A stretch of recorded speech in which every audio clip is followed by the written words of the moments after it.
สบายดีเฮ็ดแนวใดมาดีหานั่นแหละหาเบาแล้วมาผูกแขนมืออื่นโอ้ผูกแขนโดยอ๋อเฮ็ดหยังล่ะผูกแขนเรื่องใดล่ะผูกแขนอันนี้แล้วขอแล้วแหละผูกแขนเลยนะอ๋อสิขอเมียแม่นโอ้โดยเป็นจังไดเหล่านั่นแหละขอบ่ได้ขอแล้วแต่งเลยบ่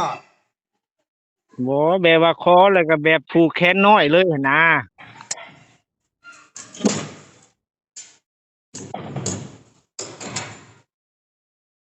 ขอแล้วก็ผูกแขนเลยฮะขอแล้วก็ผูกแขนเลยว่ะอ๋อผูกแขนน้อยนะบ่แม่นอ๋อเงินเท่าไรอันนั้นเงินเข้านะอย่าลืมกดติดตามเพื่อเป็นกำลังใจให้ผมด้วยนะครับทุกคนขอบคุณมากๆครับพี่น้องโดยกับทักทายสบายดีพี่น้อง FC เบิดกันสู่คู่สู่คนพี่น้องเอ้ยเปิดภาพขึ้นเนาะมานี่ก็ตอนแรง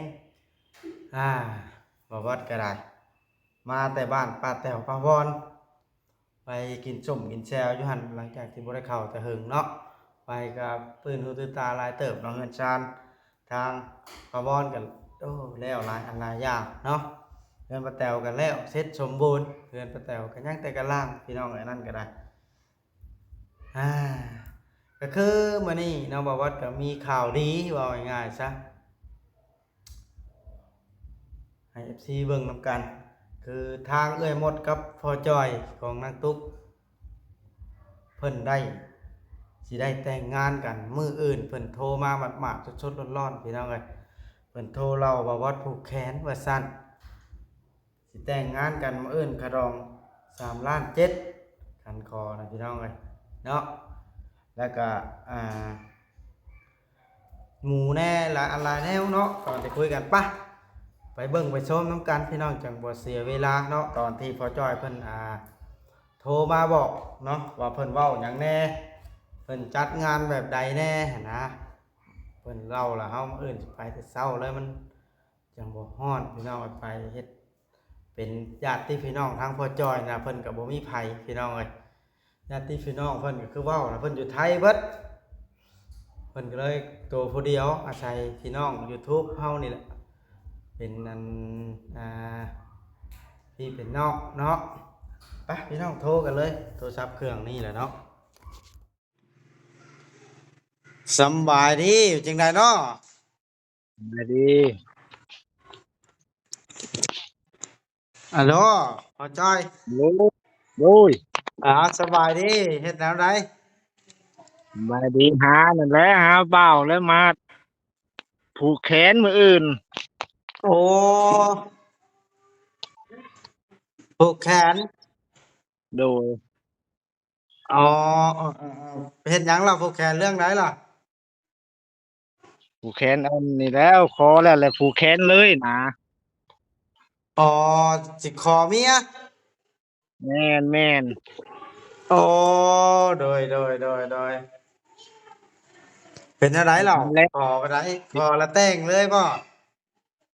บ่แบบว่าขอแล้วก็แบบผูกแขนน้อยเลยหั้นนะ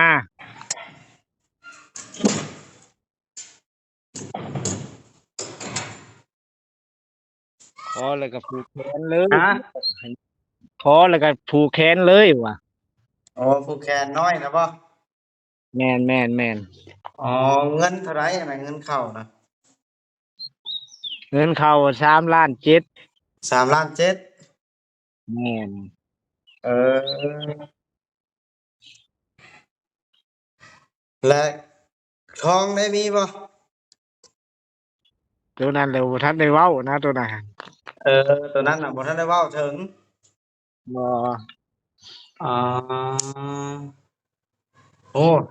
แล้วขออนุญาตถามไว้แหน่อาหารการกินเด้อาหารการกินบ่ล้มงัวบ่บ่แล้วบ่มีเด้หมูอะบ่มีงัวได้มีแต่หมูนี่แหละล้มหมูแม่น โอ้พอจอยหาเงินได้ไวแท้นี่ โอ้ยเงินก็คือว่าหั่นแหละเงินเพิ่นให้มาก็ซื้อเรือซื้ออันนั้นอันนี้เรือซื้อหมูซื้อหยังก็ผู้ที่โฮมใส่กันหั้นนะอ๋อเงินทางผู้ใหญ่เพิ่นบ่อยากมาให้เว้าเนาะแม่นเออดีดีแล้วพอจอยเฮ็ดไว้มันก็อยู่น้ำเพิ่นมันก็บ่คะนักคะเหนียมเนาะแม่นไปไสเดี๋ยวนี้นะออกมาพี่ออกมานะออกมาหน้าเชี่ยวโอ้มีสัญญาณบอกนะเสี่ยวก็ได้มีอยู่ได้ฮะมีมาเอานั่งย่างไปทางใดเดี๋ยวนี้นั่งก่อนน้อยหนึ่งมันลายนั่งแล้วตานี่นั่นน่ะโอ้มื้ออื่นไหนก้อยไปผูกแขนเป็นพี่น้องพายเจ้าเลยมื้ออื่นนี่ข่อยเนาะแม่นไปสุขอเมียเจ้าน่ะแม่นโอ้ภายได้ล่ะเจ้าบอกหลายคนบ่พายเจ้าบอกหลายคนอยู่ได้บอกเขาทีมงานนี่แหละอ๋อบอกทีมงานเฮานี่แหละเนาะแม่นญาติพี่น้องน้องเด้บ่ได้บอกแล้วเนาะหรือมันไก่ได้จ้ะเออแสดงว่ามาพี่น้องแต่นี่เตรียมมานี่น่ะเตรียมงานบ่มานี่นะแม่นโอ้ดีจ้ะดีใจน้ำเล่าอันแต่ได้บ่ได้บอกแล้วบ่มันยากแต่แต่สิโทรบอกจักหน่อยมืดๆพู้นแหล้วสิโทรบอกก็แต่ก็บอกคือเก่าแล้วมาเพิ่นมายากคือเก่าแต่ก็ได้ มาบ่ได้เนาะแม่นคันแบบปกติคือแต่เก่าใครดอกมากับข้าวเดียวอันนี้เพิ่นบ่หันบ่แห้งซ้ำแม่นละมันไปยากมีแต่ว่าเจ้าน่ะผู้เดียวคนล้นนะเจ้าน่ะเนาะแม่นแล้วนะผู้เดียวพอคนเมียผู้เดียวล้นเนี่ยว่ะเป็นบ่อันนี้ค่อยสิได้ไปเป็นล่ามให้แล้ว แม่นลำบากแล้วเป็นหลานเลย ก็จะไปเป็นล่ามขอเมียให้ได้สมออื่นนี่โดยขอได้แต่งเลยเนาะแม่นอืคันว่ามคันว่าสิขอแล้วก็บ่ได้ผูกแขนผัดมันสิเขาสิได้นัดไว้เด้ว่าเดือนใดสิได้แต่งหั่นน่ะอ๋อแบบเขาขอแล้วผูกแขนแล้วถึงว่ายามมีว่าซั่นยามมีอาเขาจะแม่นแล้วสามีบอกเอาวันนั้นเนาะแม่นอาจจะถึงจักไว้จักช้าจนหาขึ้นมาหาได้ บอกเพิ่นนะแม่นแหละเดี๋ยวคันคอเอาแล้วเขานัดคันว่าคอนี่เขานัดเดือนให้โลดได้แม่นนัดเดือนแล้วมีแต่บอกเขาว่าสามีแม่นอันนี้ยังเพิ่นเว้าได้นี่เพิ่นว่าเอาแบบว่าคอแล้วก็ผูกแขนน้อยเลยเพิ่นเว้าอืมก็บ่ได้เฮ็ดใหญ่ปานใดแล้วว่าเพิ่นก็บ่ได้บอกหลายคนนั่นว่าเนาะบ่ได้เฮ็ดง่ายนะแล้วเฮ็ดแค่หยังนี่แหละเพิ่นเว้าอืมดีจังแต่งอยู่ครัวกินเด้เตรียมคนแล้วบ่แต่งเคยอยู่บ่เตรียมแล้วอืม ก็มีนั่นแหละเตรียมก็ได้ ลุงแล้วแลนเนาะเดี๋ยวลุงหั่นแหละอ่าลุงปอนนั่นแหละเงินน่ะมีเท่าแต่3,000,000นั่นแหละว่าเงินฮะอืมบ่ได้มีแนวอื่นพร้อมบ่บ่มีแต่เงินนั่นแหละเข้าไป3,700,000แล้วถึงว่าแล้วเบิดเพิ่นเว้า3,700,000หั่นน่ะ อ๋อ3,700,000แล้วถึงเงินนั่นคันคอถึงเงินอิหยังแม่นอยู่ในหันเบิดเงินเซ็นเงินหยังเพิ่นเว้าอาก็ดีแหละไปแป๊บเดียวได้แต่งล่ะปานนั้นเว้าว่าสิหลายปี ก็แม่นบ่ไปพุ่นล่ะบ่เห็นหลายว่างเนาะ แม่น อีกอย่างก็เมียเจ้าก็สิผิดกันกับพ่อไปตลอดเลยคำบ่ไปพุ่นอันนี้เมื่อเพิ่นละปรับความเข้าใจกันเฉยเลยแม่นเนาะแม่นแหละถือว่าเป็นบุญเด้นี่บุญจูงไปนะว่าง่ายๆซะเนาะ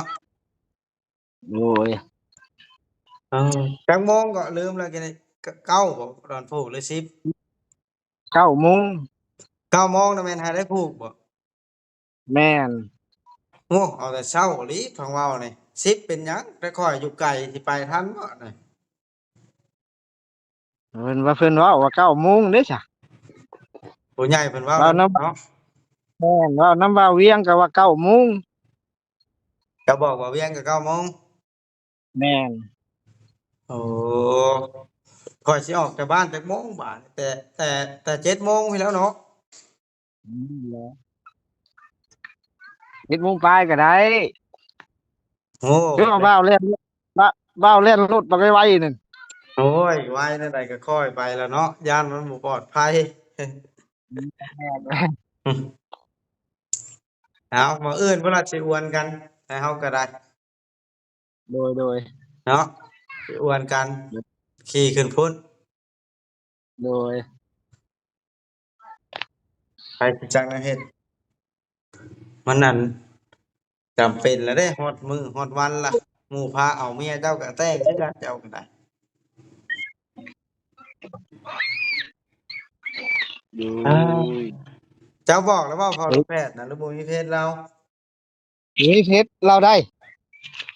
เจ้าบอกให้คอยบอกเลยบอกทีมงานคอยนี่แม่นบอกทางให้บ้าวบอกให้น้ำนะบอกเลยมาพอดีก็จับบ้าวเลยแล้วเป็นลาบคอยมีแล้วผู้เป็นล่ามนะมีแล้วบ่มีแล้วบอกเวียงชัยเราเคยเป็นล่ามอยู่อืมก็อยาวอ้ายนั่นล่ะเป็นล่ามนะบ้าวก็เป็นจังได๋เป็นล่างก็ได้ได้คอยกันครับบ่ทันเคยเป็นจักเทื่อ บ่เคยก็เป็นเอานี่แหล้ว อืมค่ำแล้วนะหาอยู่พุ่นเนาะฮะมืดแล้วบ่ฮะมืดแหละมาจับไก่ไปเข้าอัน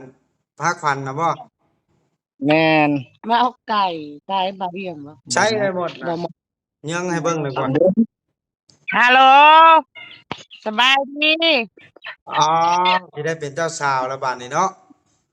จับเอามื้ออื่นเตรียมเป็นเจ้าสาวแล้วบ่บอสมาฮอดจักโมงนี่ฮะมื้ออื่นนะ โมงเลยเอาเพิ่นได้เป็นลาบให้มาฮอดพร้อมกันได้บ่าว เอาเพิ่นเป็นลาบได้พร้อมกันนะได้เพราะว่าคอยอยู่ไกลบ่ไกลคอย พอจอยค่ะมีแต่บ่าวบอสแล้วก็บ่าวเวียงได้มาเช่นมาค้ำหั่นใดฝากนั่นแล้วแต่ว่าเบิดน่ะค่อยสิชวนฝากเอาทีมงานมาทั้งเบิดฝากเบิดแล้วให้พากให้บอกให้นำแล้ว FC แต่ละคนน่ะนะทีมงานแต่ละคนนั่นให้บอกให้แหน่บ่มีเพชรเขาก่อนน่ะ อ๋อได้ไอ้ยะก่อนสิบอกบ่าวจ้อย Channel โดยบ่าวโอริ Channel แม่โดนยบ่าวแพทย์น้อย Channel เนาะโดยบ่าวลาวได้บอกแล้วบ่บ่าวลาวก็สิบอกเพิ่นอยู่บ่าวลาวก็เจ้าได้บอกแล้วก็บ่าวบอสบอกเบิดเลยก็ได้บ่าวบอส บ่แล้วคันเจ้ามีเฟซล่ะโทรบอกเลยมันจังคือกว่าหั่นนะ คู่คนนั่นแหละก็มีเบอร์มีเฟซกันคู่คนนั่นแหละคือบ่าวบอสนั่นล่ะแต่ว่ายังให้บ่าวบอสน่ะบอกในคู่คนแหน่มีแต่พ่อลูกแพทย์นั่นแหละพอลูกแพทย์น่ะบ่มีโอ้บ่มีก็ไปนำกันอยู่ดอกมื้ออื่นน่ะ โดยก็สิเอาพยารถมาไปยามตื่นแต่เช้าเด้อค่ะฮะเห็นบ่มีพยายามตื่นแต่เช้าอย่าฮอดแต่เช้าได้เฒ่าแก่เพิ่นสิท่าหึงได้บ่ยากฮอดก่อนตามเป็นที่เป็นสัญญาว่าต้องฮอดก่อน9โมงอยู่แล้วมื้ออื่นน่ะโดยถ้ามากันเป็นที่เป็นบ่ติดเลยขัดหมอหยังเนาะโดยโอ้ดีๆซะเอาโอเคถ้านำมื้อมันมืครัดบแล้วตอนนี้ไปหมดมาเอาอันไก่อยู่เฮือนเสี่ยวนี่แล้วอยู่ทงหน้าพี่ละคือกันนั่นแหละโอเคถ้ามันมืดใช้เจ้าน้ำทุ่งน้ำทางล่ะไปกะโดยมื้ออื่นเราเจอกันโดยเอ้ยหมดก็สิเมื่อไว้เฮือนอยู่เฮือนพุ่นแหละจัดอยู่ไสงานน่ะเฮือนหลังไหนโดยเดี๋ยว เฮือนอาจารย์จะงานเฮือนหลังไหน งั้นไม่เท่าคุณแล้ว จัดงานอยู่เฮือนหลังไหนจัดงานนะ งั้นไม่ กะเฮือนนั่นแม่ใหญ่พุ่นแหล้วพอตู้ชมแม่ตู้รวมพุ่นแหล้ว โอ้จัดอยู่พุ่นแหละเนาะเฮือนกกเฮือนเข้าเนาะ โดยเอาโอเคสนามมื้ออื่นพ่อกันบ๊ายบาย บ๊ายบาย เอาเดินทางมีแฮงเอาพี่น้องเอ้ยโดยหลังจากที่ได้คุยกันกับทางพอจอยเรียบร้อยกับไปหมดแล้วกับเพิ่นก็ดีใจหลายว่าสัตว์เนาะได้แต่งงานเตรียมเป็นเจ้าทรงเจ้าสาวถือว่าสุดยอดเนาะทางผู้รักผู้ใหญ่ที่เพิ่นชดซอยพอจอยกับไปหมดนะเพิ่นซอยแบบบ่ได้ผ่าน YouTube พี่น้องเพิ่นซอยสายตรงเลยเพิ่นมีเฟซกันมีไลน์กันแล้วก็เพิ่นติดต่อซอยเลยแล้วก็พอได้ YouTube นี่ไปถ่ายให้เบิ่งพี่น้องเอ้ยเนาะมันก็ถือว่าดีพี่น้องดีหลายเรื่องนั้นช่อยตรงนี่ก็แม่นอยู่พี่น้องเอ้ยแต่ว่าถ้าYouTube บ่ถ่ายก็คือสิบ่ได้เห็นดอกเนาะพี่น้องเฮาก็ต้องไปถ่ายให้พี่น้องผู้เพิ่นอยากเบิ่งผู้อยากติดตามผู้คอยถ่าชมอยู่ก็เบิ่งเนาะถ้าเฮาบ่ได้ถ่ายก็บ่มีผู้เห็นฮู้เรื่องราวเท่าแต่ว่าผู้ใหญ่ผู้เพิ่นช่วยหันถ้าเฮาบ่ถ่ายเนาะว่าเรื่องมันเป็นอะไรก็ได้อันนี้เฮาไปถ่ายลงมันสิฮู้กันทั่วขออภัยนำพี่น้อยเสียงบ่วัดก็จะบ่สบายได้เจ็บคอเป็นไอพี่น้องก็ไข้แน่จักหน่อยในไอก็ได้